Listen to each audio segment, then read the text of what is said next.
Welcome to one nation Telugu news. ముందుగా headlines చూద్దాం. CM Jagan camp కార్యాలయంలో నూతన సంవత్సర వేడుకలు. తాడేపల్లి క్యాంప్ కార్యాలయంలో కేక్ కట్ చేసి అందరికీ శుభాకాంక్షలు తెలిపిన సీఎం.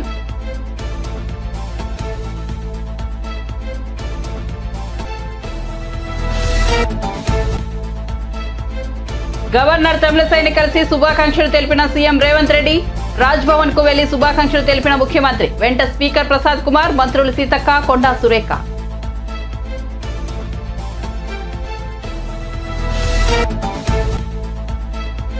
డిజిటల్ క్యాలెండర్ ను ఆవిష్కరించిన నారా భువనేశ్వరి. నూతన సంవత్సరం వేళ నారా భువనేశ్వర్ ఆసక్తికర వ్యాఖ్యలు.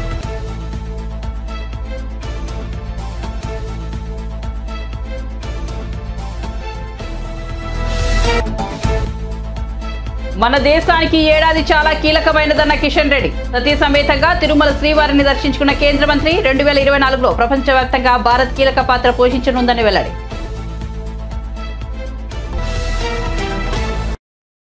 ఇక వార్త వివరాల్లోకి వెళ్తే, తాడేపల్లిలోని సీఎం జగన్ క్యాంపు కార్యాలయంలో నూతన సంవత్సర శోభ వెల్లివిస్తుంది. ముఖ్యమంత్రి YS Jagan special cake cut చేశారు. అందరికీ శుభాకాంక్షలు చెప్పారు. రాష్ట్ర CS Jawahar Reddy, DGP KV Rajendranath, ఇతర ఉన్నతాధికారులు సీఎం జగన్ ను కలిసి ఆయనకు విశేష తెలిపారు. ఈ క్రమంలో తిరుమల నుంచి వచ్చిన టీటీడీ అర్చకులు సీఎం జగన్ కు వేద ఆశీర్వచనం అందించారు. స్వామివారి శేషవస్త్రం, ప్రసాదాలు, టీటీడీ క్యాలెండర్, డైరీలను సీఎం జగన్ కు అందించారు. కొత్త సంవత్సరాల నేపథ్యంలో సీఎం కార్యాలయానికి ఎమ్మెల్యేలు, ఎమ్మెల్సీలు, ఇతర వైసీపీ నేతలు భారీగా తరలి వస్తున్నారు.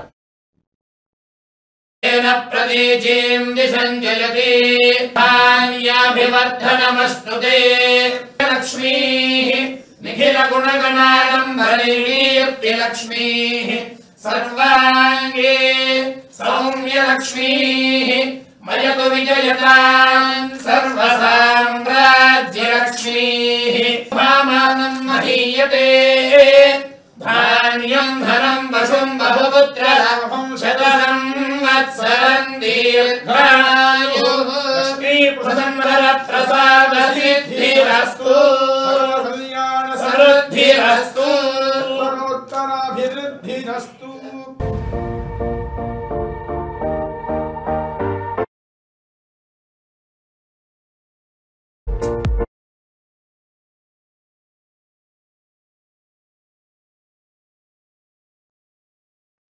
ముఖ్యమంత్రి రేవంత్ రెడ్డి రాష్ట్ర గవర్నర్ తమిళసై సౌందరరాజన్ను కలిశారు.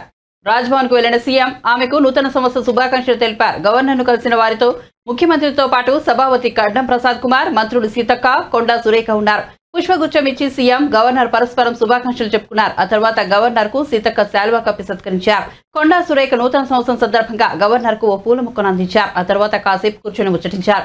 కాగా గవర్నర్ తమిళసై, సీఎం రేవంత్ రెడ్డిలో ప్రజలందరికీ ఆంగ్ల నూతన సంవత్సర శుభాకాంక్షలు తెలియజేశారు.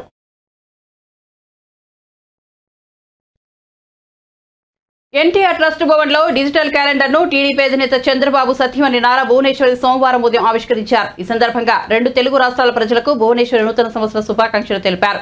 53 రోజుల పాటు చంద్రబాబు కోసం నిలబడిన తెలుగు ప్రజలకు కృతజ్ఞతలు తెలిపారు. కేసులకు భయపడకుండా ప్రజలు బయటకు వచ్చి తమను అండగా నిలబడ్డారన్నారు. చంద్రబాబు కోసం నిలబడినందుకు కృతజ్ఞతలు తెలియజేశారు. ముఖ్యంగా మహిళలు తన మనస్సులో ఎప్పటికీ ఉండిపోతారన్నారు. ప్రపంచవ్యాప్తంగా చంద్రబాబు కోసం తెలుగు ప్రజలు నిలబడ్డారన్నారు. నూతన ఏడాదిలో అందరూ సంతోషంగా ఉండాలని ఆకాంక్షించారు. కొత్త ఏడాదిలో ప్రజలు అనుకున్న లక్ష్యాలను సాధించాలన్నారు. చిరునవ్వుతో రోజును ప్రారంభిస్తే లక్ష్యాన్ని సాధించవచ్చని నారా భువనేశ్వరి పేర్కొన్నారు. ఈ కార్యక్రమంలో ఎన్టీఆర్ ట్రస్ట్ భవన్ సిబ్బంది పాల్గొన్నారు. ఈ సందర్భంగా భువనేశ్వరికి సిబ్బంది నూతన సంవత్సర శుభాకాంక్షలు తెలియజేశారు. Whatever our vision is for the day will be completed. So I wish all of you all to get up with a smiling face and prati roju oka new year manandarki. It is not just January 1st. Every year is a happy day for us. So thank you. And inkokatandi rendu rashtralu telugu valaki na నూతన సంవత్సర శుభాకాంక్షలు. తర్వాత నేను ఒక్కటి నా జీవితంలో నేను మర్చిపోను, ఆ 53 రోజులు జనాలు ఎట్లా బయటకు వచ్చి చంద్రబాబు నాయుడు గారి కోసం, మా కుటుంబం కోసం పోరాడారో. చాలా కష్టాలు పడ్డారు. మేము పడింది ఏం లేదు, మానసికంగా చాలా పడ్డాం. కానీ వాళ్ళు రోడ్ల మీదకి వచ్చి కేసులు కానీ తన్నించుకుని కానీ ఆడవాళ్ళు ఏంటి ముందల మన స్పెషల్ కృతజ్ఞతలు మహిళలకి, వాళ్ళకి జోహార్ అండి. వాళ్ళు నేను ఎప్పుడు వాళ్ళందరినీ నేను మర్చిపోను, నా జీవితాంతం అందరూ నాకు ఎప్పుడు నా మనసులో ఉండిపోతారండి. Thank you very much. Thank you all once again అండి. ఏంటండి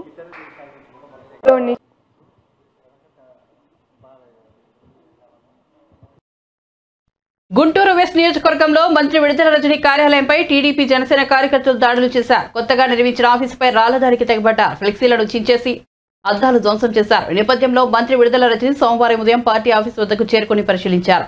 ఈ సందర్భంగా మంత్రి రజని మీడియాతో మాట్లాడుతూ దాడిని తీవ్రంగా ఖండిస్తున్నారు. బీసీ మహిళలైన నన్ను దాడులతో భయపెట్టలేరన్నారు. ఇది పక్కా ప్లాన్ తో జరిగిన దాడి అని పేర్కొన్నారు. రాళ్లు తీసుకొచ్చి దాడికి పాల్పడ్డారన్నారు. ఈ దాడి వెనుక ఎవరున్నా వదిలిపెట్టేది లేదని తెలిపారు. అధికార దాహంతోనే ఈ దాడికి పాల్పడ్డారని ఆరోపించారు. ఎన్నికల్లో ఓడిపోతామనే భయంతోనే ఇదంతా చేస్తున్నారన్నారు.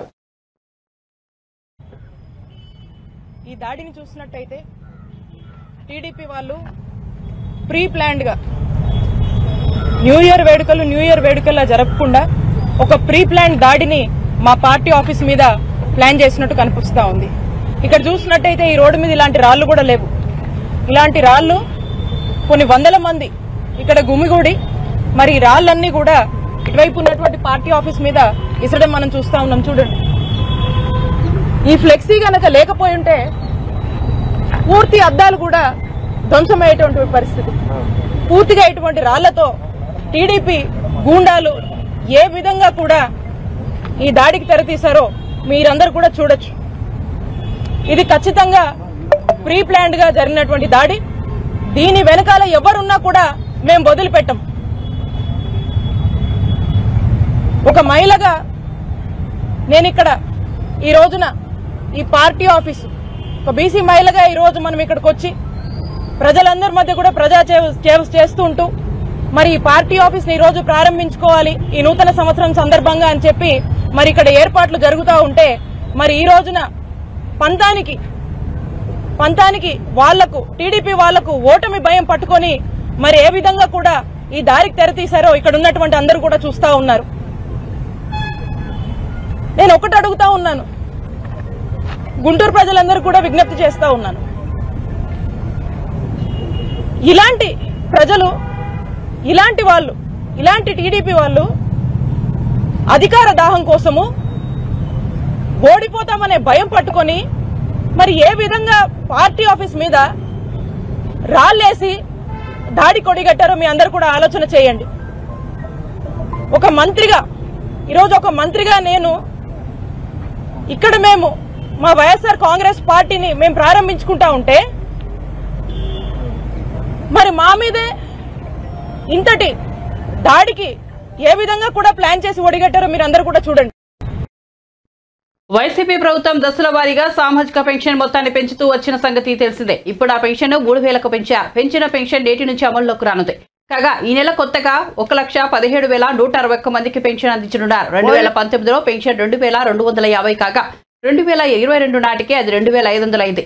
2023లో 2,750గా అందించారు. ఇప్పుడు మరో 250 పెంచి 3,000 చేశారు. పెంచిన పెన్షన్ ను మండల వారీగా ఈ నెల 8 వరకు అందించనున్నారు. ఈ జనవరిలో మొత్తం 66.34 లక్షల మందికి 1968 కోట్లు పంపిణీ చేయనున్నారు. కాగా పెన్షన్ భారం ఏడాదికి 23,556 కోట్లు అని తెలుస్తోంది.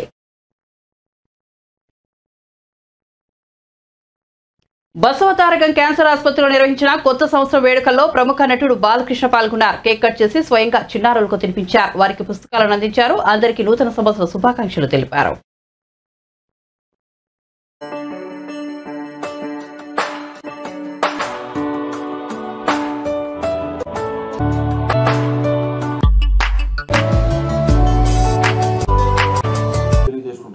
Happy new year everybody. ఇప్పుడు 2024లోకి అడుగుదాము.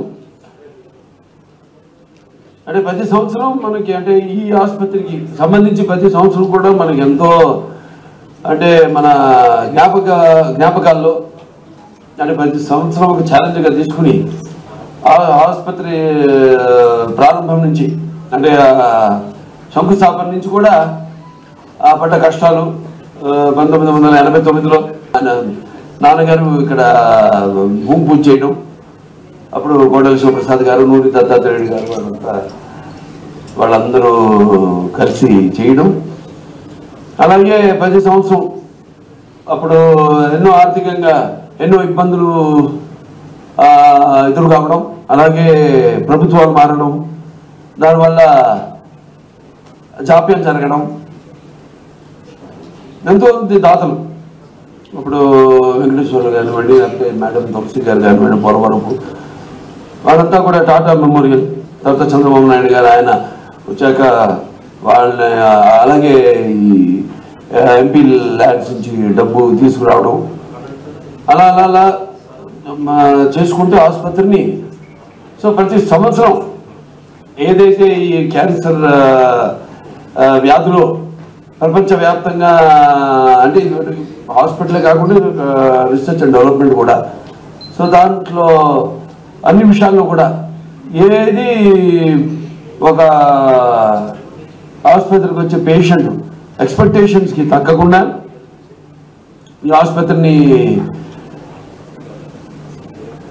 అభివృద్ధి చేసుకుంటూ, అంటే గత సంవత్సరాన్ని మర్చిపోకుండా ఆ గత సంవత్సరంలోని అనుభవాలను నెమరేసుకుంటూ మనం ప్రస్తుతం జీవిస్తూ భవిష్యత్తు గురించి ఒక రోడ్ మ్యాప్ వేసుకుంటూ ఈ యొక్క ఆసుపత్రిని మరి ఈరోజు ఈ స్థాయికి తీసుకొచ్చిన ప్రతి ఒక్కరికి నా ధన్యవాదాలు తెలియజేసుకుంటున్నాను. గ్రీన్ ఇండియా ఛాలెంజ్ సంప్రదాయాన్ని నిబద్ధతతో కొనసాగిస్తామని బీఆర్ఎస్ ఎంపీ జోగినిపల్లి సంతోష్ కుమార్ అన్నారు. కొత్త సంవత్సరం వేళ ఆయన గ్రీన్ ఇండియా ఛాలెంజ్ లో పాల్గొన్నారు. అందులో భాగంగా బంజారా హిల్స్ పార్క్ లో మొక్కలు నాటారు.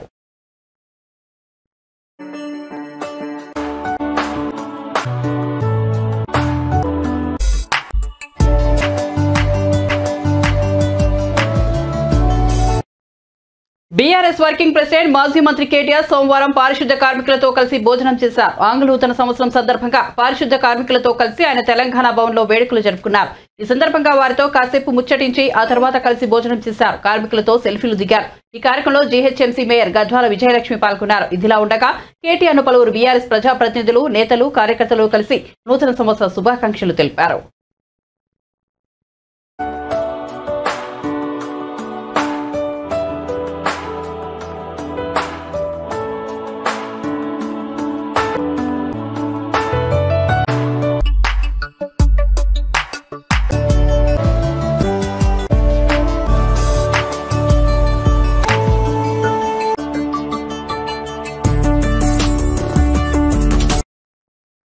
నూతన సంవత్సరాన్ని పురస్కరించుకుని హైదరాబాద్ లోని ఆలయాలకు భక్తులు పోటెత్తారు. నగరం నడిబొడ్డున ఉన్న బిర్లా బందర్ కు జనం పెద్ద ఎత్తున తరలివచ్చారు. దీంతో ఆలయ ప్రాంగణం సందడిగా మారింది.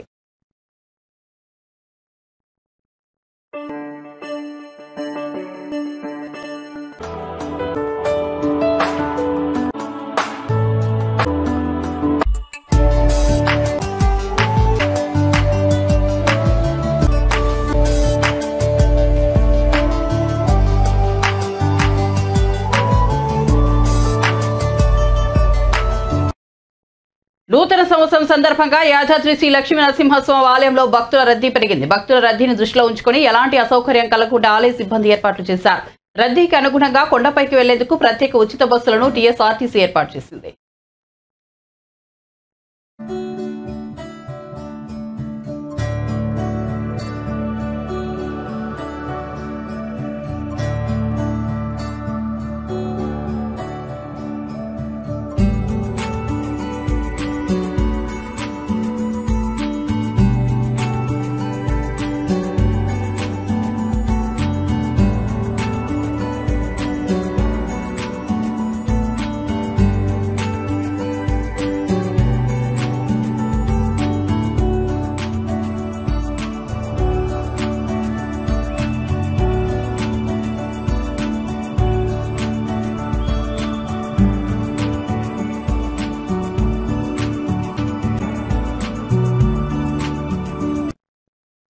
కొత్త సంవత్సరం వేళ విజయవాడ ఇంద్రకీలాద్రిపై కనకదుర్గమ్మ దర్శనానికి భక్తులు పోటెత్తారు. తెల్లవారుజాము నుంచి అమ్మవారిని దర్శించుకునేందుకు భారీగా భక్తులు క్యూ కట్టారు.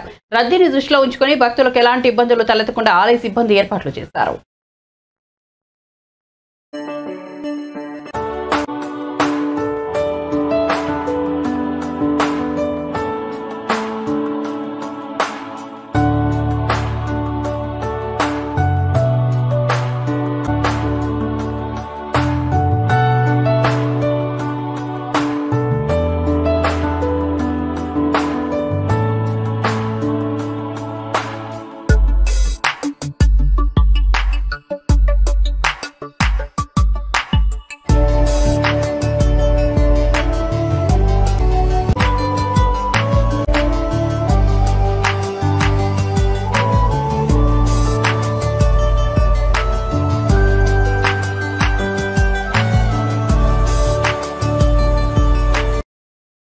కొత్త సంవత్సరం వేళ తిరుమల శ్రీవారిని పలువురు ప్రముఖులు దర్శించుకున్నారు. సోమవారం వీఐపీ ప్రారంభ విరామ దర్శన సమయంలో విశాఖ శారదాపీఠం ఉత్తరాధికారి స్వతానందేంద్ర స్వామి, తెలంగాణ ఉప ముఖ్యమంత్రి బట్టువేలు విక్రమార్క, సినీ నటుడు సుమన్లు స్వామివారి దర్శనం చేసుకున్నారు. టీటీడీ ఆలయ అధికారులు వీరికి స్వాగతం పలికి దర్శన ఏర్పాట్లు చేశారు. అనంతరం వారికి స్వామివారి తీర్థ ప్రసాదాలను అందజేశారు.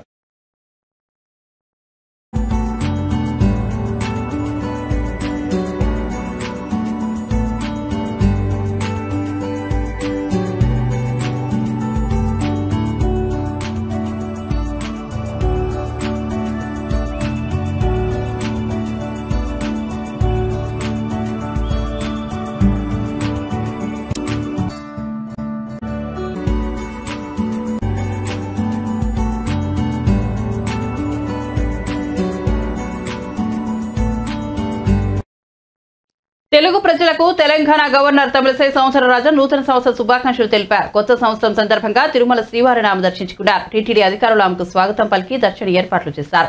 దర్శనం అనంతరం స్వామివారి తీర్థ ప్రసాదాలను అందజేశారు.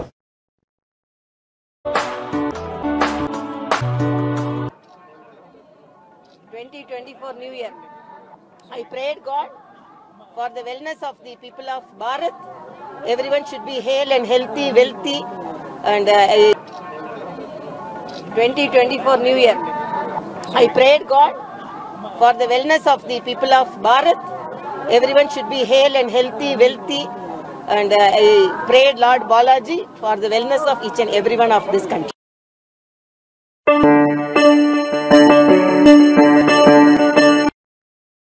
ఎంతో కాలంగా ఎదురు చూస్తున్న అయోధ్య రామ మందిరం ప్రారంభోత్సవం ఈ ఏడాదిలోనే జరగనుందని కేంద్ర మంత్రి బీజేపీ తెలంగాణ రాష్ట్ర అధ్యక్షుడు కిషన్ రెడ్డి తెలిపారు.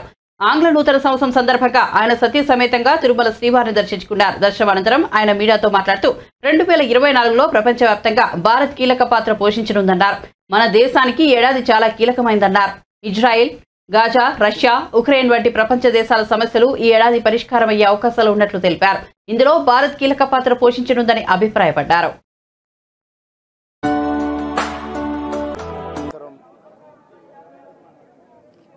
సందర్భంగా హృదయపూర్వకమైనటువంటి నూతన సంవత్సర శుభాకాంక్షలు తెలియజేస్తా ఉన్నాను.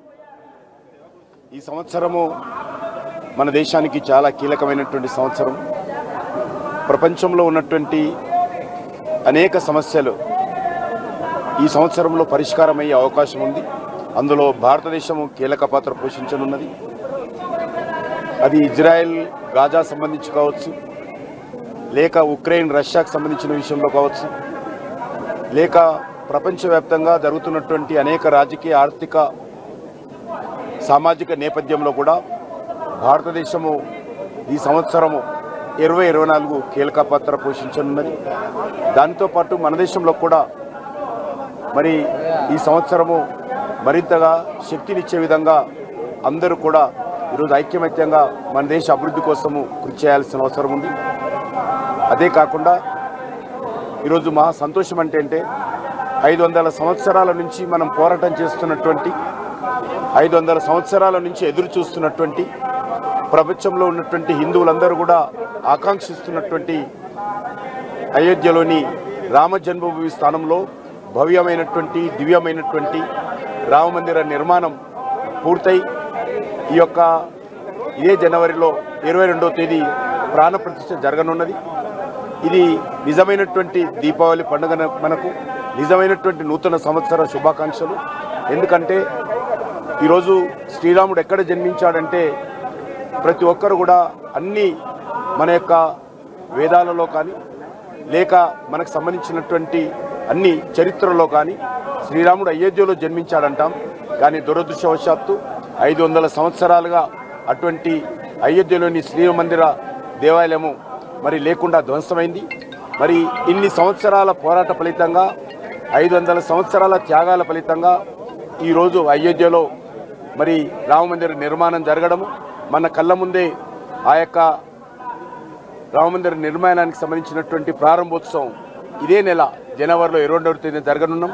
కాబట్టి హిందువులందరినీ కోరుతా ఉన్నాను, మీకు అవకాశం ఉన్నప్పుడల్లా వెళ్ళి అయోధ్యలోని రామమందిర నిర్మాణం దర్శనం చేసుకోండి. అదేవిధంగా మరి ఆ రోజు ప్రతి హిందూ ఇంట్లో కూడా 22వ తేదీ సాయంకాలము 5 రామజ్యోతులు వెలిగించి మీ భక్తిని చాటండి అని చెప్పి 4 ఏళ్ల 9 నెలల సమయంలో ముఖ్యమంత్రి జగన్ అన్ని రంగాలు విఫలమయ్యారని టీడీపీ ఎంపీ కేశినేని విమర్శించారు. ముఖ్యమంత్రిగా ఆయన సాధించిందేమీ లేదని అన్నారు. జగన్ పాలనపై వైసీపీ ఎమ్మెల్యేలు నేతలు తీవ్ర అసంతృప్తితో ఉన్నారని చెప్పారు. ప్రభుత్వంపై ప్రజలు చాలా ఆగ్రహంతో ఉన్నారని, వచ్చే ఎన్నికల్లో వారు వైసీపీ ప్రభుత్వాన్ని గద్దె దింపడం ఖాయమని అన్నారు. వచ్చే ఎన్నికల్లో టీడీపీ ఘన విజయం సాధించడం ఖాయమని ధీమా వ్యక్తం చేశారు. విజయవాడ పార్లమెంట్ స్థానంలో 16 లక్షల మంది ఓటర్లు తనతో ఉన్నారని చెప్పారు. తాను కూడా ప్రజలతోనే ఉంటానని చెప్పారు. విజయవాడలో మీడియాతో మాట్లాడుతూ ఆయన వ్యాఖ్యలు చేశారు. పరిణితి కలిగినటువంటి నియోజకవర్గం మనిషిని చూసి ఓటేస్తారు తప్ప ఇక్కడ పార్టీలను చూసో ఇంకోట అజెండా, నా అభిలాష, అట్లాగే నా ఐడియాలజీ. కాబట్టి చాలా మంది నన్ను వ్యతిరేకిస్తారు. ఎందుకు వ్యతిరేకిస్తారు మీ అందరికి తెలుసు. నేను అవినీతిని సహించను, నేను ల్యాండ్ గ్రాబింగ్ సహించను, నేను వేరే పనులు చేసి పార్టీకి ఎడబెదిరించేవాడిని సహించను. నేను ఆర్గనైజేషన్లో పనిచేస్తానంటే నా ఆర్గనైజేషన్ టీమ్ బిల్డింగ్ ఇంపార్టెంట్.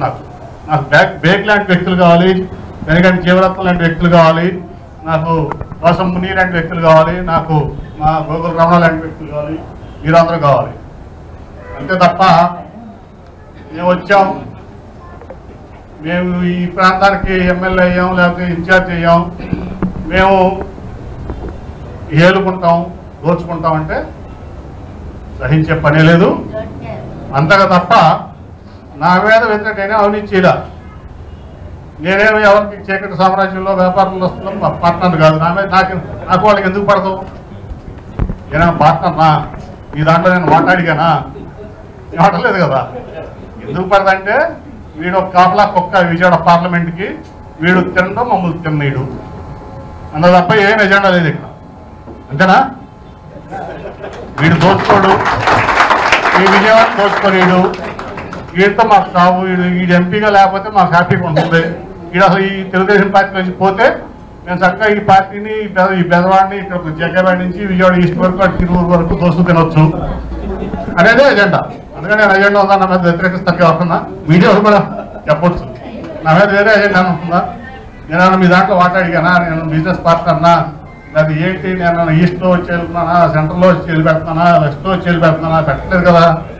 ఏంటంటే వీడు కాపులో కుక్కాలి విజయవాడకి. వీడుండగా ఏ పార్టీకైనా, ఆ పార్టీ అనే కాదు, వైసీపీ అనే కాదు, ఎవడో కాదు, అవినీతి పనుల్ని సహించే పనే లేదు విజయవాడ. నేను అంతగా వస్తూ ఎవడు ఎన్ని చేసినా కానీ దానికి సమర్థంగా ఎదుర్కోవడానికి ఇంతమంది నిజాయితీ పనులు ఉన్నారు. ఇక్కడ ఇబ్బంది ఏం లేదు. అలాగే విజయవాడ వెస్ట్ నియోజకవర్గం 2 సార్లు 2014లో నేను పోటీ చేశా. అప్పుడు బీజేపీ అలయన్స్ వెల్లంపల్లి శ్రీనివాస్ బీజేపీలో అభ్యర్థిగా పోటీ చేస్తే 3,000 దాకా ఓడిపోయాడు. నేను 14,000 మెజార్టీ ఇచ్చింది ఇదే విజయవాడ వెస్ట్ నియోజకవర్గం నాకు. అంటే 17,000 క్రాస్ ఓటింగ్.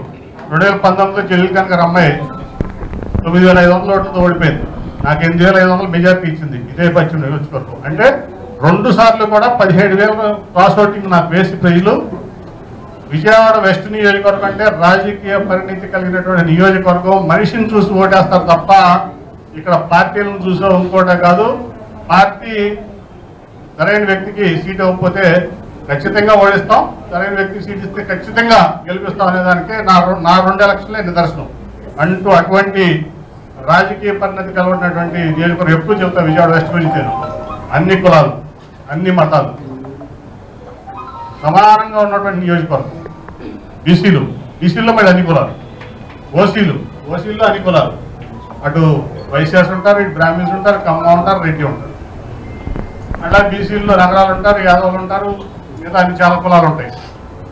అట్లాగే మీకు ముస్లిమ్స్, క్రిస్టియన్స్, మీకు అన్ని ఇంత సమకూర్పుకున్నటువంటి అసెంబ్లీ నియోజకవర్గం ఈ 2 తెలుగు రాష్ట్రాలు, ఒక రాష్ట్రం కాదు ఉందంటే అది విజయవాడ వెస్ట్ నియోజకవర్గం. అక్కడ ఓటర్లు కూడా చాలా రాజకీయ పరిస్థితితో ఆలోచించి ఓటేసేటువంటి ఓటర్లు నిశ్చితంగా గమనిస్తూ ఉంటారు రోజువారీగా వాళ్ళ లీడర్ని. ఎంఎస్బీకి ఏంటి, కేసీ నాని ఏంటి, లేకపోతే ఒక కాళ్ళమని వ్యాపారస్తుడు ఏంటి, లేకపోతే కనవతల గుడ్డు దోస్తే వాళ్ళు ఏంటి, అన్నీ ప్రతిదీ వాళ్ళకి తెలుసు. ప్రతి చిన్న ఇంట్లో కూడా దాన్ని బట్టే ఓటు ఉంటుంది అక్కడ. కాబట్టి మీ అందరూ కూడా చాలా ఇప్పుడు దాదాపు టీమ్ టీడీపీ విజయవాడ వెస్ట్ అంటే అన్ని రకాలుగా కూడా మరి రాధాకృష్ణ కానీ మీరందరూ కానీ ఒక టీమ్గా పనిచేస్తున్నారు మన వాళ్ళంతా కూడా. ఆ రోజు విజయవాడలో కొంతమంది ప్రెస్ మీట్ పెట్టి 50 మంది కార్పొరేషన్ ఓడించారు. కార్పొరేషన్ రావాలి వాళ్ళ స్వార్థం తన కుమారుడు రాజారెడ్డి వివాహానికి సంబంధించి వైఎస్ఆర్టీపీ అధ్యక్షురాలు వైఎస్ షర్మిల పూర్తి క్లారిటీ ఇచ్చారు. ఫిబ్రవరి 17న కుమారుడు రాజారెడ్డి వివాహం జరగనుందని ఆమె ప్రకటించారు. అట్లూరి ప్రియతో తన కుమారుడు పెళ్లి జరగనుందని చెప్పారు. ఈ నెల 18న రాజారెడ్డి ప్రియల నిశ్చితార్థం జరుగుతోందని తెలిపారు.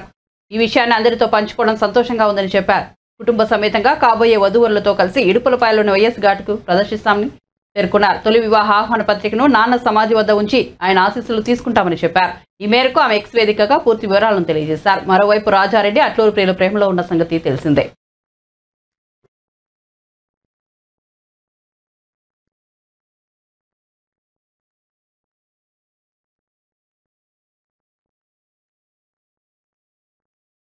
బులెటిన్ ముగించే ముందు హెడ్లైన్స్ మరోసారి చూద్దాం.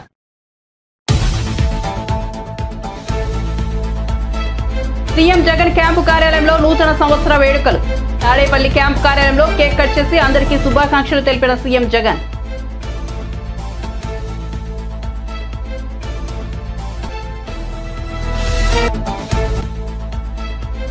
గవర్నర్ తమిళిసైని కలిసి శుభాకాంక్షలు తెలిపిన సీఎం రేవంత్ రెడ్డి. రాజ్భవన్ కు వెళ్లి శుభాకాంక్షలు తెలిపిన ముఖ్యమంత్రి. వెంట స్పీకర్ ప్రసాద్ కుమార్, మంత్రులు సీతక్క, కొండా సురేఖ.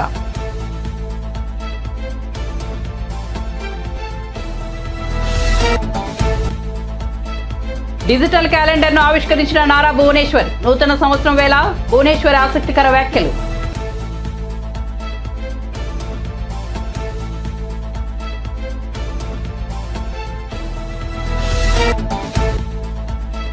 మన దేశానికి ఈ ఏడాది చాలా కీలకమైందన్న కిషన్ రెడ్డి. సతీ సమేతంగా తిరుమల శ్రీవారిని దర్శించుకున్న కేంద్ర మంత్రి. 2024లో ప్రపంచవ్యాప్తంగా భారత్ కీలక పాత్ర పోషించనుందని వెల్లడి. మరిన్ని అప్డేట్స్ కోసం చూస్తూనే ఉండండి వన్ నేషన్ తెలుగు న్యూస్.